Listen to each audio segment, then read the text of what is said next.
누가복음 5장을 보게 되면 예수께서 이제 공생애를 시작하시고 제자들을 부르시는 사건을 기록해서 보여주고 있습니다. 게네사렛, 즉 갈릴리 호수로 찾아가신 예수는 거기에서 베드로, 안드레, 야고보를 만나게 됩니다. 이 세 명의 사람들은 일평생을, 이때 나이가 얼마인지 모르지만 일평생을 이 갈릴리에서 살았던 사람들입니다. 그리고 그들은 그 갈릴리 호수를 샅샅이 뒤지며 물고기를 잡아 지금까지 그들의 인생을 살아왔던 사람들입니다. 즉 갈릴리 하면 그 어떤 사람도 베드로, 안드레, 야고보를 능가할 수 있는 지식을 가진 사람이 없다는 얘기지요. 이날도 변함없이 이 세 명의 어부는 배를 이끌고 그물을 가지고 초저녁 어둑스름할 할 때 갈릴리 바다로 나갑니다. 그런데 웬일인지요? 그 시간쯤 되면 물고기가 나와야 되는데 그곳에 가면 물고기가 숨어 있다가 그물에 잡혀야 되는데 그날따라 그 시간에 그 장소에 항상 잡혔던 그 시간과 그 장소에서도 물고기 한 마리를 잡지 못합니다. 빈손으로 돌아갈 수 없기 때문에 그들은 밤이 셀 때까지 갈릴리 호수 이곳저곳을 샅샅이 뒤지며 할 수 있는 모든 노력과 수고를 아끼지 않습니다. 이제 아침해가 떠오르고 더 이상 물고기들이 움직이지 않을 그 시간이 돼서 이들은 허탕을 치고 쓸쓸히 육지에 배를 대고 그물을 가다듬습니다. 그 세 명의 모습은 어떠했을까요? 참 분위기가 무거웠을 겁니다. 오늘 왜 이렇게 잡히지 않지? 이런 불평조차 할 수 없을 정도로 30년, 40년, 어쩌면 그 이상의 어부의 인생을 살면서 이런 날은 아마 인생 처음 겪는 날이었을지도 모릅니다. 누구 하나만 건드리면 금방이라도 폭발할 것 같은 그들의 감정의 불안정 속에 그들은 입을 푹 다물고 눈을 지그시 깔은 채 그저 그물 손질에만 몰두하고 있습니다. 그때 예수가 등장합니다. 아무리 예수의 모습을 봐도 갈릴리에선 처음 보는 사람이고 아무리 예수를 봐도 갈릴리 사람들과 어울리지 않는 옷차림이고 아무리 예수를 봐도 자기보다 연배가 좀 더 어린 그러한 사람이었습니다.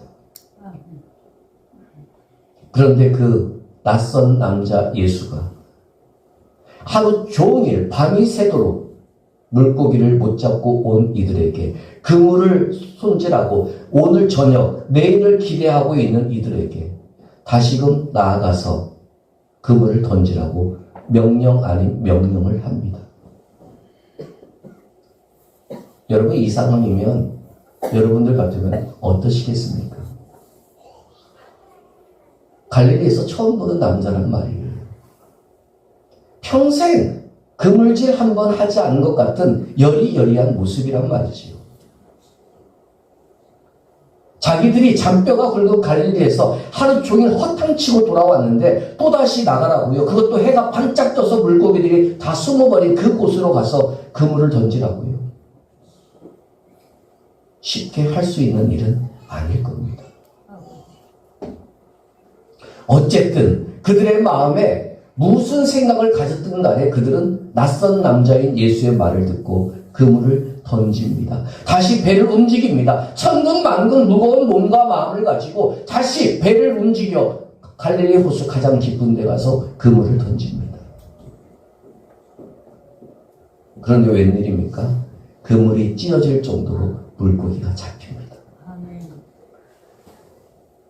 여러분 이 사건을 베드로, 안드레, 야고보 전문적인 어부들은 어떻게 이해를 할 수 있을까요? 바꿔 말씀드리면 여러분들이 가장 자신 있어 하는 것, 여러분들이 가장 지식이 많은 것, 여러분들에게 있어서 일상이지만 다른 사람이 볼 때는 가장 전문적인 것, 그 자신만의 영역을 침범당했다면 자신들만의 영역이 이 낯선 한 사람으로 인해 산산조각이 났다면, 자신들이 너무나 잘 알고 있다고 자랑했던 그 지식조차도, 경험조차도 이 낯선 남자에 의해서 무너져 버렸다면, 여러분 어떻게 되시겠습니까? 그리고 그들은 예수께 옵니다. 그리고 예수 앞에 베드로가 뛰어가 무릎을 꿇고 엎드려 고백합니다. 나를 떠나시옵소서. 나는 죄인입니다. 여러분 좀 생뚱맞지 않으세요? 물고기를 많이 잡게 해주셨으면 예수 앞에 엎드려 경배하면서 감사합니다, 감사합니다 해야지요. 계약서 한 장 씁시다. 당신이 가라는 대로 가서 우리 물고기 그분을 던질 테니까 앞으로 우리와 함께 물고기를 잡읍시다. 이렇게 해야지요. 도대체 당신 누구이길래 이런 일들을 할 수 있습니까? 대단하십니다 해야지요. 그게 맞는 거 아니에요, 여러분? 그런데 이 베드로는 자기가 죄인이래요. 좀 표현이 이상하지만 굴러 들어온 복을 다시금 발로 차버리는 베드로의 모습을 우리는 볼 수가 있잖아요. 자, 여기서 한 가지 우리가 질문해야 될 것은, 왜 예수는 당신의 제자를 부르시는 그 자리에서 그런 기적을 행하셨을까요? 예수라면, 하나님의 아들이라면 딱 가서 그럴듯한 회개와 천국의 복음을 증거하면서 나를 따르라 라고 얘기를 해도 따르지 않을까요? 그런데 왜 예수는 전문적인 어부들 앞에서 그들이 너무나 잘 알고 있는 갈릴리를 통해서 이런 기적을 베푸셨을까? 왜 이런 기적을 베푸시면서 그들을 제자로 부르셨을까? 이 생각을 해보게 됩니다. 그것은 딱 하나입니다. 주님은 당신 앞에 자신 스스로가 누구인지를 고백하게 만드셔야 했기 때문입니다. 거기에서 감사했다면, 거기에서 우리가 동업하자고 했다면, 거기에서 자신의 경험과 지식이 무너져버린 것에 대해 화를 내며 분노하며 어떠한 액션을 취했다는 베드로가, 그들은 결코 하나님의 제자로 부름받을 수가, 배와 부침과 그물을 버리는 결단의 모습을 가질 수가 없었겠지요. 그 자리에서 나는 죄인입니다. 나를 떠나십시오. 자신이 누구인지, 자신이 예수에게 어떤 마음을 품었었는지, 자신의 인생이 어떤 모습인지를 고백하고 있는 이 한마디의 베드로의 고백이 그들을 예수의 제자로 만들기 위한 하나님의 큰 그림이었음을 우리는 볼 수가 있습니다. 자, 오늘 본문을 보실까요? 오늘 본문 욥기 40장은 하나님께서 욥에게 던지고 있는 질문으로 시작이 됩니다. 우리가 읽은 2절의 말씀을 보시면요, 2절의 말씀을 한마디로 요약하면 뭐냐면, 하나님과 논쟁해서 그분의 생각을 바꿀 수 있는 사람이 누가 있는가를 묻고 있는 겁니다. 그러면서 이 모습을 통해서 얘기를 하는 것은 욥이 그랬다는 얘기가 아니라, 지금 욥에게 찾아온 3명의 친구와 엘리후가 계속해서 욥을 지적하고 욥을 그리고 꾸중하고 욥을 몰아가고 있는 그 모든 것들은 하나님의 뜻과는 상관이 없음을 얘기를 하고 있는 거지요. 물론 욥도 하나님께 원망 아닌 원망을 했지 않습니까? 차라리 내가 태어나지 않았더라면, 차라리 내가 죽었더라면 이런 고통을 겪지 않았을 텐데, 그런 원망과 고백을 했지만 3명의 친구들처럼 엘리후처럼 하나님의 뜻을 빙자해서 계속해서 욥을 지적하는 모습은 욥에게는 없었습니다. 도대체 무슨 이유가, 도대체 무슨 까닭이 있기 때문에 내가 이런 일을 겪을까에 대한 고민과 진지한 성찰이 아니라, 오히려 그렇게 몰아가고 있는 3명의 친구들 앞에서도 하나님이 하실 일이 있어, 하나님의 계획이 있어, 하나님은 나와 함께하고 있어, 이 사실을 끊임없이 고백하며 확인하고 싶었던 것이 욥의 신앙이지요. 이 2절의 말씀은 참 재밌는 표현이에요. 트집 잡는 자. 즉 하나님과 다투는 자. 하나님을 탓하는 자. 이것은 하나님의 뜻을 알지 못하면서도 이것이다라고 섣불리 얘기하는 자의 모습을 표현하고 있는 겁니다. 이 이야기를 좀 더 쉽게 얘기를 할까요? 하나님을 설득하려는 사람. 그리고 하나님을 설득해서 내 뜻대로 하려는 사람. 이것이 2절의 내용이에요. 여러분, 이 말에서 자유로울 수 있을까요? 하나님이 저와 여러분들을 설득해야지요. 하나님이 저와 여러분들을 감동시켜 주셔야지요. 하나님의 영이 저와 여러분들의 영을 사로잡아서 살아있게 만들어 하늘나라의 것을 소망할 수 있는 진정한 믿음의 눈을 갖게 해 주셔야지요. 내가 하나님을 설득하는 게 아니라, 내가 하나님의 계획을 변경하는 게 아니라, 내가 하나님의 뜻을 바꾸는 게 아니라, 하나님의 영광이 아니라 나의 기쁨을 위해서 하나님께 이것저것 당부하는 것이 아니라, 하나님이 원하시는 것이 무엇인지를, 하나님의 계획이 무엇인지를, 하나님이 도대체 나 같은 사람을 통해서 무엇을 행하시기를 원하시는지를 알려고 몸부림치는 게 신앙이지요. 근데 이 2절의 내용은 뭐냐면, 너를 위해서 하나님을 설득하려고 하느냐? 네 욕심을 이루기 위해서 하나님을 움직이려고 하느냐? 네가 원하는 것을 얻기 위해서 하나님을 감동시키려고 하고 있느냐? 그게 신앙이냐? 그게 축복이고 그게 은혜냐? 이것을 노골적으로 묻고 있는 말씀이기도 합니다. 우리는 이 신앙에서 자유로울 수가 있을까요? 여러분들 예수를 왜 믿으십니까? 여러분들 왜 예수께 기도하십니까? 여러분들 왜 예수 앞에 엎드려 경배하며 예배를 드리십니까? 왜 여러분들 매일매일의 삶 속에 아버지 아버지 외치며 살아가십니까? 그 이유가 뭡니까? 여러분들이 원하는 것, 여러분들이 생각하는 것, 여러분들 보기에 좋은 것을 주님의 은혜로, 주님의 축복으로 이루고 받기 위해서입니까? 아니면 나를 통한 아버지의 계획이 무엇인지를 조금이라도 알기 때문에 그 계획 속에 내가 쓰임받고 있다는 사실이 감사해서 아버지를 찾고 아버지를 부르고 기도하고 아버지께 예배드리고 있으십니까? 원인을 찾는, 까닭을 찾는 이 신앙의 질문과 원인과 까닭이 없어도 하나님의 계획에 함께하고 있다는 이 신앙의 맞부딪힘이 욥기 전체의 흐름이라고 제가 말씀을 드렸는데, 우리는 여기서 찾아야 될 것이 하나가 있잖아요. 주님을 설득하는 게 신앙이 아니라 내가 주님의 은혜로 설득되는 것이 신앙입니다. 아멘.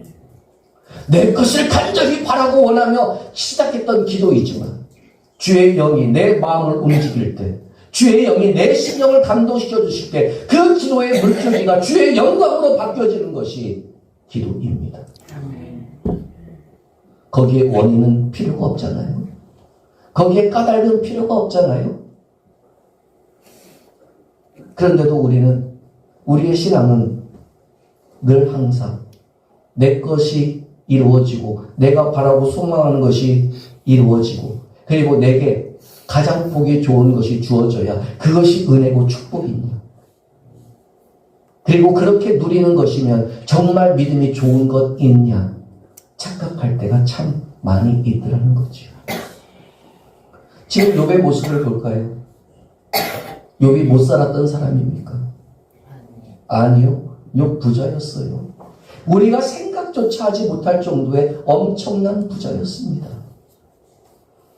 그 부자인 만큼 다른 사람들에게 질시와 질타를 받았던 인생이었을까요? 아니요. 모든 사람들이 욥을 존경했다고 얘기를 해요. 동막의 의인이라고 얘기를 해요. 그리고 욥은 부자답게 사람들에게 베풀고 나눠주며 인색했을까요? 천만의 말씀. 수도 없이 많은 사람들, 심지어 나그네들까지, 이방인들까지 이 욥은 모든 것을 베풀어줬던 사람이에요. 그 맛이 무엇인지를 알았던 사람이란 말이에요. 그런데 그 사람이 지금 쓰레기 더미에서, 오물 더미에서 화려한 옷 대신에 찢어진 옷을 입고 멋진 향수 냄새 대신에 오물투석의 냄새와 자신의 피부에서 나오는 고름으로 잔뜩 배어있는 더러운 모습으로 추락했고, 언제 씻었는지 모를 정도로 꼬재지할 정도로 꼬재지해진 그 모습을 가지고 사람들의 이목을 끌지도 못하고 사람들에게 오히려 손가락질을 받을 수밖에 없는 그 몸으로 욥은 하나님께 엎드려 있어요. 자신의 죄가 있어도 자신의 죄조차도 내가 어떻게 할 수 있는 것이 아니에요. 자신이 하나님 앞에 잘못한 것이 있어도 자신이 할 수 있는 것 아무것도 없어요. 그래서 그는 아버지께 엎드릴 수밖에 없어요. 이러한 욥에게 하나님은 구절을 통해서 또 뭐라고 얘기를 하는지 아세요? 네가 하나님처럼 능력이 있는지를, 그리고 천둥 소리를 낼 수 있는지를 물으면서 14절을 보면은요, 너의 오른손이 너를 구원할 수 있는가? 라고 묻고 있어요. 이 얘기는 뭐예요? 너 아무것도 할 거 없어. 아니, 너 아무것도 할 수 있는 게 없어. 이 이야기를 주님은 하고 있지. 그러면서 15절부터는 베헤못이라는 단어가 나옵니다. 그렇죠? 이 베헤못이라는 단어를 들어보신 적이 있나요? 성경에서? 이 베헤못은 쉬운 한글 성경에 보면은 뭘로 표현되냐면 하마로 표현돼요. 하마. 짐승 하마. 이 짐승 하마는 고대 중동 지방에 있어서는 굉장히 두렵고 부정한 동물로 인식되어 있어요. 그러니까 이집트를 중심으로 이 하마가 등장을 하는데, 사람들이 농사를 지어놓으면 이 하마가 와가지고 다 농작물을 먹어버리고 다 땅을 짓밟아버려가지고 농사를 망친대요. 그래서 이 하마는 없애야 할 동물 1등이었어요. 그리고 이 하마를 부정한 동물로 여겼기 때문에 그 이집트의 파라오, 이집트의 왕은 정기적으로 하마 사냥을 나섭니다. 그래서 하마를 많이 죽이면 죽일수록 이는 악한 부정한 것들을 많이 죽이는 왕으로 추대를 받았다라고 얘기를 해요. 그러다가 나중에 시간이 흘러 이 하마는 여신으로 등장을 합니다. 물을 제거하는 신, 지평선을 다스리는 신으로 등장을 해서 또 사람들에게 숭배를 받는 우상이 되기도 하지요. 그런데 이런 베헤못, 이런 하마를 등장시키는 것은 사람이 얼마나 연약한가를 보여주고 있는 거예요. 이 하마의 모습을 얘기를 하면서 너희가 이 하마의 코에 갈고리를 깰 수도 있느냐? 너희가 이 하마조차도 쓰러뜨릴 수 있느냐? 라는 것을 주님은 묻고 있어요. 자, 하나님께서 천지를 창조하실 때 가장 심히 보시기에 좋도록 만든 존재는 누구일까요? 사람이죠. 짐승들은 말로 만드셨지요. 그리고 이 사람에게 너희는 다스리고 정복하고 지배하라라고 말씀을 하셨지요. 그런데 그 축복의 명령을 받은 사람도 이 베헤못, 이 하마조차는 어떻게 할 수도 없는 연약한 존재라는 것을 주님은 욥에게 가르쳐주고 있습니다. 이런 하나님의 질문 앞에서 이 욥의 고백은 딱 하나입니다. 4절 말씀을 보실까요? 보소서, 나는 비천하오니 무엇이라 주께 대답하리이까? 손으로 내 입을 가릴 뿐이로소이다. 욥의 고백이에요.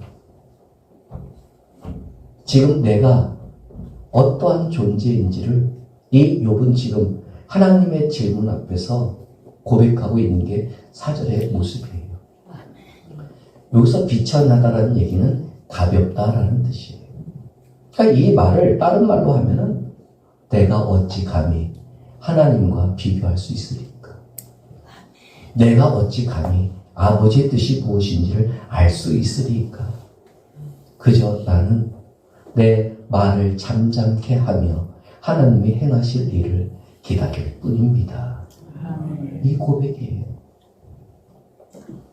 여러분, 하나님이 지금 욥에게 나타나셨다면 가장 시급한 건 뭐가 있을까요? 욥의 피부병을 고쳐줘야지요.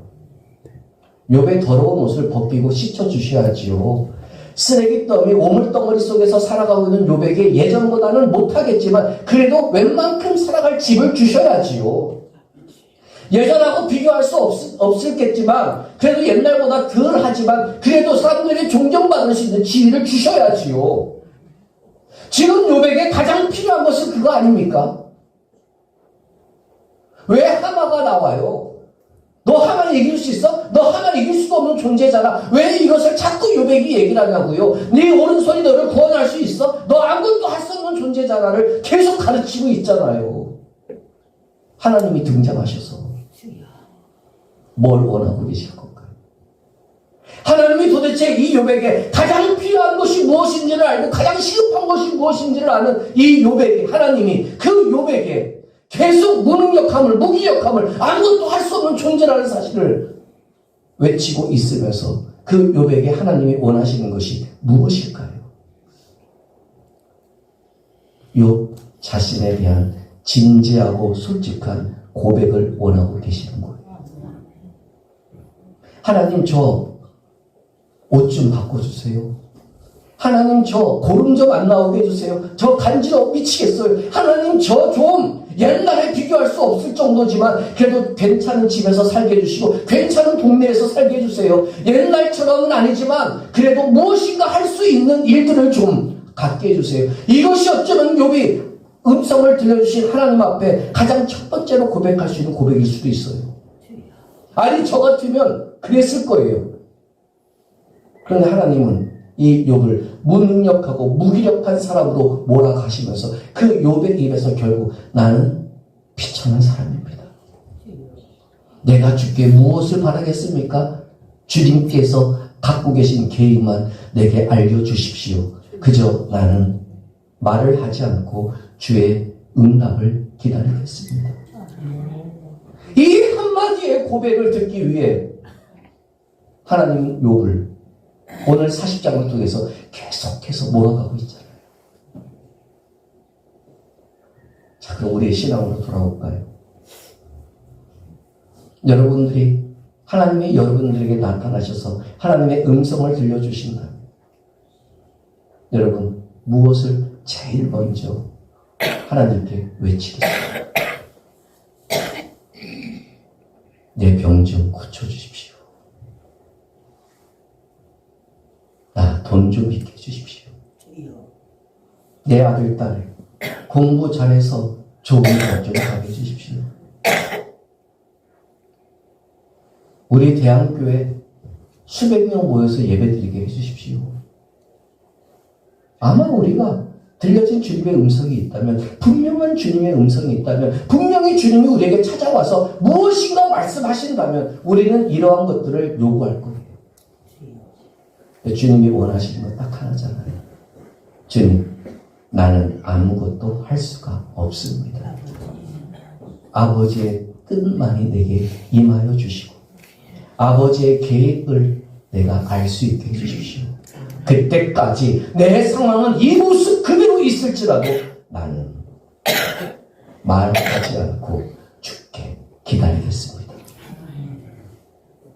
지금 자신의 현실에서 포기하는 고백이 아니라 주가 행하실 것에 대한 간절한 기대가 있으니까, 확실한 기대가 있으니까 이것저것을 요구하지 않고 아버지의 뜻, 아버지의 계획하심을, 그리고 그 아버지의 뜻과 계획하심 앞에 나는 더 이상 이렇다 저렇다 말하지 않고 그것을 알게 될 때까지 기다리겠다는 이 한마디의 고백을 욥은 하고 있잖아요. 그게 우리의 신앙이 돼야 되지 않겠습니까? 이 욥은 주님을 설득시킬 만도 하잖아요. 주님을 감동시킬 만도 하잖아요. 주님 내가 왜 이런 일을 당해야 됩니까? 라고 항변도 할 만 하잖아요. 그런데 욥은 그러지 않잖아요. 기다리겠습니다. 내 입을 닫고 아버지의 뜻이 나타날 때까지 기다리겠습니다. 나는 아무것도 할 수 없으니 주가 알아서 해주십시오. 이게 쉬운 기도일 것 같으세요? 당장 치료받지 않으면 피부가 상하잖아요. 당장 이 오물덩어리에서 벗어나지 않으면 더 아플 수 있잖아요. 당장 냄새나는 옷을 벗지 않으면 사람들과 점점 더 멀어질 수밖에 없잖아요. 원하는 게 왜 없겠어요? 간절히 바라는 게 왜 없겠어요? 아마 저와 여러분들보다 더 많은 것을 요구할 수 있는 것이 욥의 인생일 거예요. 그런 욥이 마침 하나님의 음성이 자신을 무력하게 끌고 갈지라도 마침 하나님의 음성이 그토록 기다렸던 하나님의 음성이 들려졌을 때 왜 요구하고 왜 설득하고 왜 감동을 주며 자신의 뜻을 관철시키고 싶은 욕심이 없었겠어요. 그런데도 욥은 한마디죠. 내가 어찌 주의 뜻을 알 수가 있겠습니까? 그러나 분명한 것은 아버지가 날 향하신 계획과 뜻이 있음을 믿사오니 섣불리 내 말로 그 모든 것을 막지 않게 해 주십시오. 야, 이 멋진 기도가 욥에게 나오잖아요. 우리의 기도가 되면 안 될까요? 저와 여러분들의 기도가 되면 안 될까요? 아멘 좀 해보세요. 좋은 얘기잖아요. 이 욥의 간절한 삶의 요구 속에서도 아버지 앞에 맡길 수 있다는 것. 아무나 할 수 있는 믿음은 아닐 거예요. 베드로가 참 차고 넘치는 그물이 찢어질 정도의 물고기를 잡고서도 주님께 한마디의 감사의 고백을 하지 않고 한마디의 찬양을 드리지 않고 하나님 그 예수님 앞에 서서 나는 죄인입니다. 나를 떠나시옵소서라고 얘기했던 그 주님을 향한 경외감이 지금 욥에게도 나타나고 있잖아요. 그럼 이것이 우리에게 주고 있는 질문은 뭐겠어요? 너는 주님을 경외하고 있는가? 너는 주님을 경외하고 있는가? 이것을 묻고 있잖아요. 경외라는 말이 참 어렵지요. 다른 말로 하면 너는 주님이 너를 위한 당신 보시기에 좋은 계획을 이루어가고 있음을 믿는가? 내가 보기에 좋은 것이 아니라 내가 보기에 그럴듯한 것이 아니라 주님 보시기에 좋고 주님 보시기에 그럴듯한 계획을 주가 갖고 계심을 믿고 그 주님 앞에 잠잠할 수 있겠는가? 이것이 우리에게 주고 있는 질문이잖아요. 이 주님의 질문에 대한 답을 새롭게 시작되는 한 주간 우리 찾아가 봅시다. 주님을 설득하지 마십시오. 주님을 납득시키려고 하지 마십시오. 주님을 이해시키려고 하지 마시고 주님을 감동시키려고 하지 마십시오. 주님이 여러분들을 감동시키고 주님이 여러분들을 이해시키고 주님이 여러분들을 납득시키고 주님이 여러분들을 설득시킬 수 있는 신앙이 되십시오. 그 속에서 내 삶은 그 상태일지라도 내 처지는 그 모양 그 꼴일지라도 그 속에서도 잠잠히 아버지의 행하실 일들을 기대할 수 있는 저와 여러분들의 삶이 될 수 있게 주의 이름으로 축원을 드립니다.